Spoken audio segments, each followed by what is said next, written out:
Hello, my dear IELTS aspirants. Welcome to Learn English with Tamanna. আজকের এই লেকচারটা হচ্ছে IELTS listening টেস্টের উপর, যেখানে আমি ক্যামব্রিজ 20 লিসনিং টেস্ট 1 সলভ করতে যাচ্ছি। এখানে আমরা কোয়েশ্চেন 1 to 10 সলভ করব based on gap filling.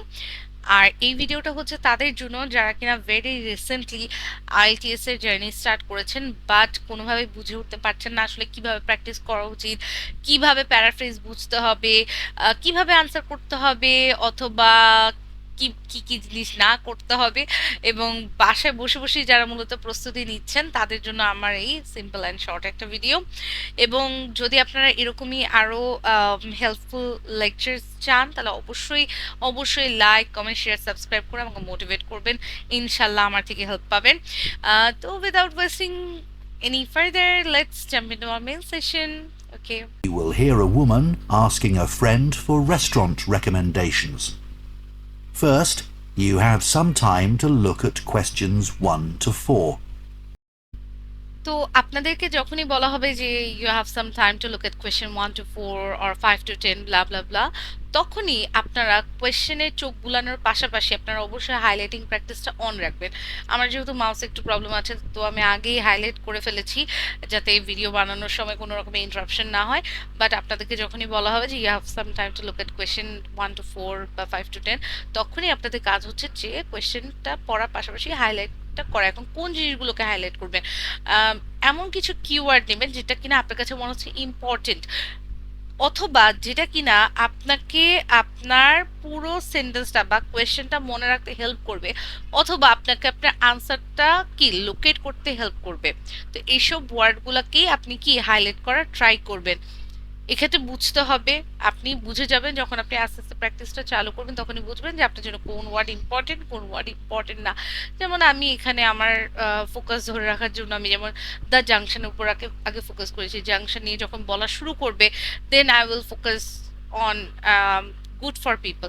Good for people তো ডিরেক্টলি আগে আসবে না, আগে আসবে হচ্ছে আপনার Grayson street, then they will say about good for people, যে গুড ফর পিপল কি। আচ্ছা, তারপর যেমন তারা আরো কিছু কমেন্ট হয়তো অ্যাড করবে, so they will go sequentially, যেহেতু এটা একটা টেবল। হ্যাঁ, তো এই ক্ষেত্রে আপনারা নিশ্চিন্ত থাকতে পারেন। তারপর যেমন নেক্সটে বলবে পালোমা, আমি যেমন পালোমাটা বলে রাখি, মানে আমি হাইলাইট করে রেখেছি যাতে করে মনে থাকে অ্যাটলিস্ট, আমার কনসেন্ট্রেশনটা জানি কি অটল থাকে।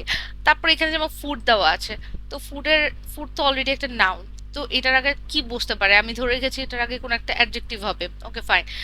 তারপর যেমন এখানে কিন অন, কিন অন, অন আছে, এবং লাস্টে একটা ওয়ার্ডে আমি বসাতে পারবো, so definitely that's going to be a noun for sure. কারণ এখানে বোঝাতে মানে কোনো কিছু একটা স্পেসিফাই টাইপের বোঝানো হবে, এবং অন আছে একটা ওয়ার্ড ইউজ করতে পারবো, so definitely that's not going to be a verb, that's going to be a noun.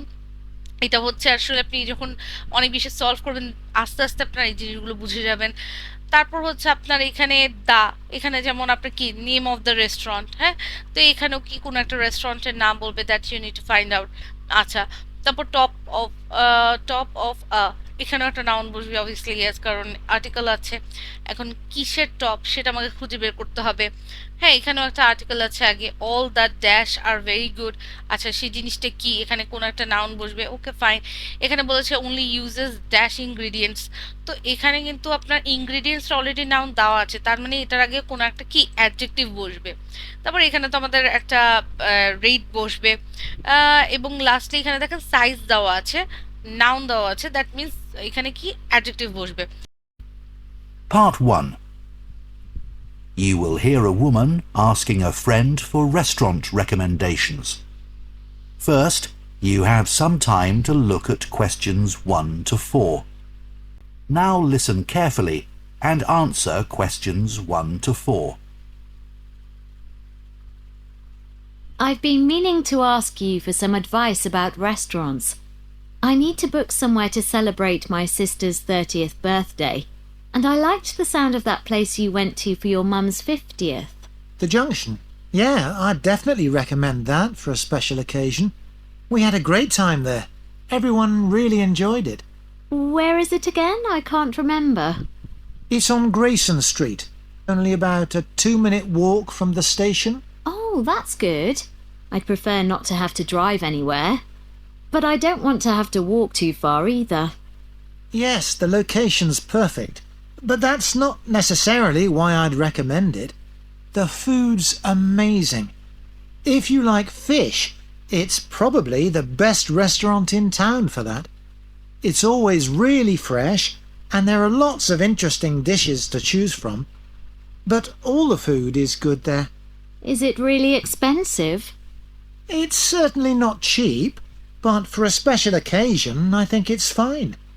It's got a great atmosphere, and before dinner you can go up on the roof and have a drink. It's really nice up there, but you need to book. It's very popular as the views are spectacular. Sounds good. So that's definitely a possibility then.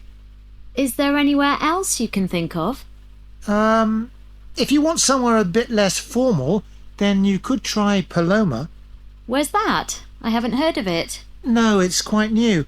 It's only been open a few months, but it's got a great reputation already. It's in a really beautiful old building on Bow Street. Oh, I think I know where you mean. Right beside the cinema. Yes, that's it. I've only been there a couple of times, but I was really impressed. The chef used to work at Don Felipe's, apparently. I was really sorry when that closed down. So is all the food they serve Spanish then? Yeah, you can get lots of small dishes to share, which always works really well if you're in a group. Worth thinking about. Yeah, there's a lively atmosphere, and the waiters are really friendly. The only thing is that you need to pay a £50 deposit to book a table. A lot of restaurants are doing that these days. I should have a look at the menu to check there's a good choice of vegetarian dishes. A couple of my friends have stopped eating meat. Not sure. I'd say the selection of those would be quite limited. Before you hear the rest of the conversation, you have some time to look at questions 5 to 10. Listen and answer questions 5 to 10. I've just thought of another idea. Have you been to the Audley? No, don't think I've heard of it. How's it spelt? Audley. You must have heard of it. There's been a lot about it in the press. I don't tend to pay much attention to that kind of thing. So, where is it exactly? It's in that hotel near Baxter Bridge, on the top floor. Oh, the views would be incredible from up there. Yeah, I'd love to go. I can't think of the chef's name, but she was a judge on that TV cookery show recently. And she's written a couple of cookery books. Oh, Angela Frayne. That's the one. Anyway, it's had excellent reviews from all the newspapers. That would be a memorable place for a celebration. Definitely. Obviously it's worth going there just for the view, but the food is supposed to be really special. She only likes cooking with local products, doesn't she? Yes. Everything at the restaurant has to be sourced within a short distance, and absolutely nothing flown in from abroad. I imagine it's really expensive, though. Well, you could go for the set lunch. That's quite reasonable for a top-class restaurant. £30 a head. In the evening, I think it'd be more like £50. At least that, I should think. But I'm sure everyone would enjoy it. It's not the kind of place you leave feeling hungry, though, is it? With tiny portions. No, the reviews I've read didn't mention that. I imagine they'd be average. Well, that's all great. That is the end of part 1. এখন বুঝি যে কোথায় কোথায় paraphrase হলো, কিভাবে আসলে আপনার বোঝাটা উচিত ছিল। তো এখানে যেমন দেখেন প্রথম কোয়েশ্চেনে এখানে কিন্তু একদম পুরোপুরি প্যারাফ্রেজ হয়েছে। যেমন আপনার কোয়েশ্চেনে বলেছে যে good for people who are specially keen on. এখন আপনি যদি শুধু কিন অনটাই খুঁজতেন বা গুড ফর পিপলটা কি মাথার মধ্যে বেঁধে রেখে দিতেন, তাহলে কি আপনি কখনোই আপনার এক্সাক্ট আনসার খুঁজে পেতে পারতেন না। আপনাকে অবশ্যই এই জিনিসটা মাথায় রাখবেন, but at the same time আপনাকে এটাও মাথায় রাখতে হবে যে এটার মিনিংটা কি। যেমন এখানে এই জিনিসটার মিনিংটা সেম রেখে সেন্টেন্সটাকে একটু ডিফারেন্টলি বলেছে যে yes the location is perfect but that's not necessarily why I would recommend it. The food's amazing. If you like fish, it's probably the best restaurant in town for that. তো এখানে দেখেন কিন on কথাটার মানে কি, এটার মানে হচ্ছে আগ্রহী। হ্যাঁ, যদি কিন শুধু নেন তাহলে হয় প্রখর, কিন অন কথাটার মানে হচ্ছে আগ্রহী। তো তার মানে এটা ভালো শুধুমাত্র তাদের জন্য যারা কিনা আগ্রহী। কিসের ব্যাপারে আগ্রহী?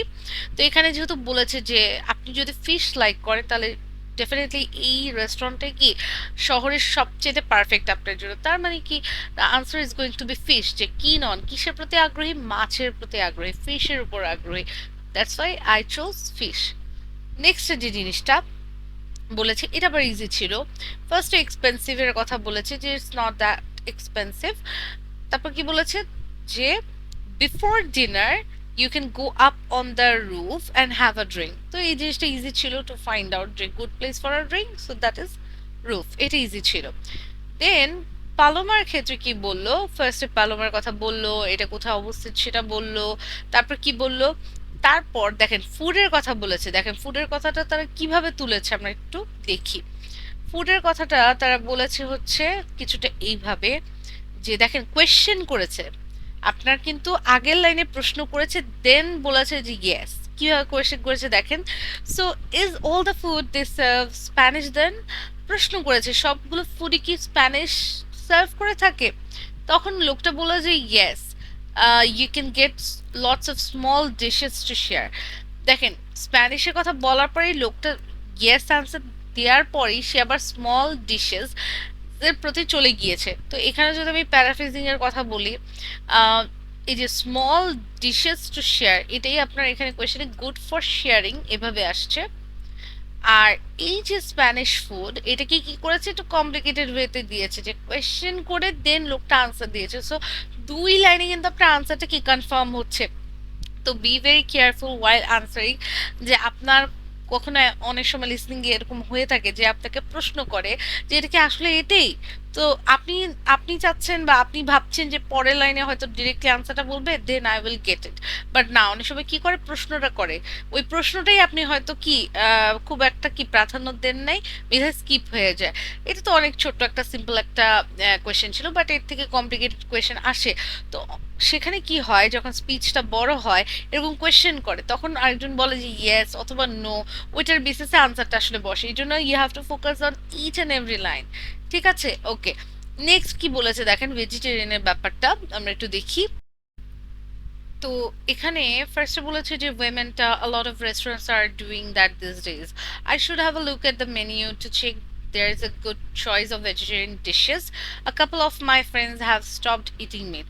তো সে রেকমেন্ড করছে কি, সে চাচ্ছে কি ভেজিটেরিয়ান ডিশেস। তো লোকটা কি বললো যে নট শিওর, তার মানে কি এই জিনিসটা কি লিমিটেড আছে, right? I would say the selection of those would be quite limited. বুঝতে পেরেছেন? তো দুই লাইনে কিন্তু আনসারটা হচ্ছে, প্রথম লাইনে কিন্তু মহিলাটা ভেজিটেরিয়ানের কথা কি সে মেনশন করেছে, পরের লাইনে ম্যান কিন্তু সেটা রিপিট করে নেই, বাট সেটার বেসিসে বলেছে যে not sure that would be limited. ঠিক আছে, সে কিন্তু ভেজিটেরিয়ান কথাটা রিপিট করে নাই। দ্যাটস ওয়াই আমাদের কি হয় যে আমরা যখন আগের লাইনটা ধরেন একটু ছেড়ে দেই বা ফোকাস না করি, আমরা যখন পরের লাইনে আরেকজন যখন শর্টলি সেটাকে আনসার করছে উইদাউট মেনশনিং দ্যাট ওয়ার্ড, যেমন এখানে ভেজিটেরিয়ানটা ওয়েমেন বলেছে যে আমি অবশ্যই তাদের মেনুতে ভেজিটেরিয়ান ডিশেসটা দেখবো, কিন্তু লোকটা কি বললো যে না আসলে এটা হয়তো পাওয়া যাবে না। তো এটা কি, যদি আপনি মহিলার কথাটা যদি ভালোভাবে না শোনেন আপনার কি ম্যানের কথাটা ধরতে গেলে কি প্রবলেম হবেই হবে। ঠিক আছে, তো এটা ছিল আমাদের 1 to 4 পর্যন্ত। এখন আমরা 5 to 10 দেখি।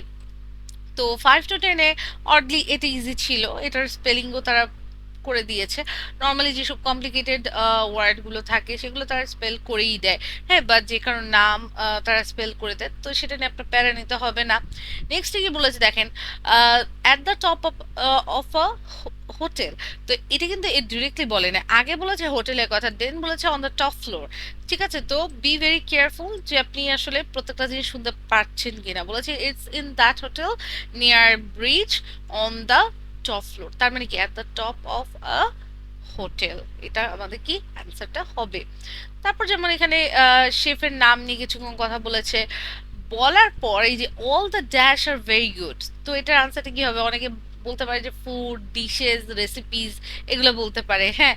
কিন্তু এখানে দেখেন কি বলেছে যে আহ, আপনার কিন্তু ঘুরিয়ে বলেছে কোয়েশ্চেনের সাথে, কিন্তু কি আপনার মেন যে ট্রান্সক্রিপ্ট সেটা কিন্তু কি একটু হলেও কি ব্যতিক্রম আছে। বলেছে it had excellent reviews from all the newspaper. তো এখন আপনি হয়তো নিউজ পেপার না দেখে এই যে এটার আনসার কি হতে পারে, আপনি এটা হয়তো মানে অবাক হয়ে যেতে পারেন যে আনসারটা আসলে কি হবে। বাট এটি হচ্ছে paraphrase, means you need to understand the meaning and you need to find out the best possible answer। হ্যাঁ, যেমন এখানে নিউজ পেপারের কথা মেনশন করেছে বাট এখানে করে না। বাট তাতে কি হয়েছে, বলেছে যে all the dash are very good. তো কি হতে পারে, যেহেতু এখানে দেখেন আপনার আর তো ফুডের কথা বলে নাই, রেসিপিসের কথাও বলে নাই, কিছুই বলে নাই। তো কি হতে পারে, রিভিউজ হতে পারে। বুঝতে পেরেছি। এক্সেলেন্ট কথাটা এখানে কি বলেছে, ভেরি গুড আকারে বসেছে। বুঝতে পেরেছি যে প্যারাফ্রেজটা আসলে কিভাবে হচ্ছে, যে ট্রান্সক্রিপ্টে যেটা বলে এক্সেলেন্ট সেটাই আপনার কোয়েশ্চেনে কি হয়ে যাচ্ছে, ভেরি গুড। ওকে, লাস্টলি আপনার এখানে কি only uses dash, second last question, only uses dash local ingredients. তো দেখেন এটাও কিন্তু তারা একটু ঘুরিয়ে বলেছে। যেমন প্যারাফ্রেজটা কিভাবে হয়েছে আমরা একটু দেখি বুঝি। এখানে কিন্তু ইনগ্রেডিয়েন্টস কথাটা মেনশন করেছে, বাট ট্রান্সক্রিপ্টে বলেছে প্রোডাক্টস। বাট প্রোডাক্টস আর ইনগ্রেডিয়েন্টস কি, বোথ আর সিনোনিমস। তো আমি কি লোকাল কথাটা নিতেই পারি। এটাই হচ্ছে প্যারাফ্রেজ। কিন্তু আমাদের প্রবলেমটা হয় যখন অডিওটা চলে, সেই চলাকালীন আসলে আমাদের মাথাটা চলতে চায় না। তো এটা হচ্ছে আইকিউ, আপনি যখন প্র্যাকটিস করবেন অটোমেটিক্যালি এটা আসলে ঠিক হয়ে যাবে। নেক্সট কি, এটা তো ইজি ছিল। যেমন বলেছে যে set set cost around 30 per head. এখানে কিন্তু আরেকটা টুইস্ট দিয়েছে যে in the evening what does it cost. তো ইভিনিং এর কস্ট হচ্ছে 50 পাউন্ড, ওয়ার এখানে কিন্তু আপনার লাঞ্চেটা বলেছে 30 pound. That was quite direct. Next যেটা বলেছে যে ড্যাশ সাইজ, এখন আপনার কাছে মনে হতে পারে ফ্যামিলি সাইজ, এই সাইজ, ওই সাইজ, কিন্তু কি বলেছে দেখেন কিভাবে আনসার করেছে। এটা দেখেন, মহিলাটা বলেছে যে it's not the kind of place you leave feeling hungry though, is it? With tiny portions। মানে এটাকে খুব টাইনি পোর্শনস দেয়, মানে উনি সেটা জানতে চাচ্ছে উইমেনটা। লোকটা বললো যে no, the reviews I have read didn't mention that. মানে রিভিউজ গুলো আসলে সেটা বলছে না। আমি মনে করি that would be average. Average মানে কি মিডিয়াম সাইজ। তা আমি এভারেজটা দিতে পারি না। বুঝাতে পেরেছি তো? আপনাকে বুঝতে হবে আসলে আপনার আনসারটা কোনটা বুঝতে পারে। That's how you can solve easily. এবং এটি ছিল আজকের লেকচার। আমি আমার মধ্যে থেকে যা যা ছিল আমি সবকিছু দেওয়ার ট্রাই করেছি এই লেকচারে। যদি আপনাদের মনে হয়ে থাকে যে ইফেক্টিভ ছিল লেকচারটা এবং আরও এরকম লেকচার পেতে চান, then do let me know, and please like, comment, share, subscribe, and thank you so much for watching my video. Take care.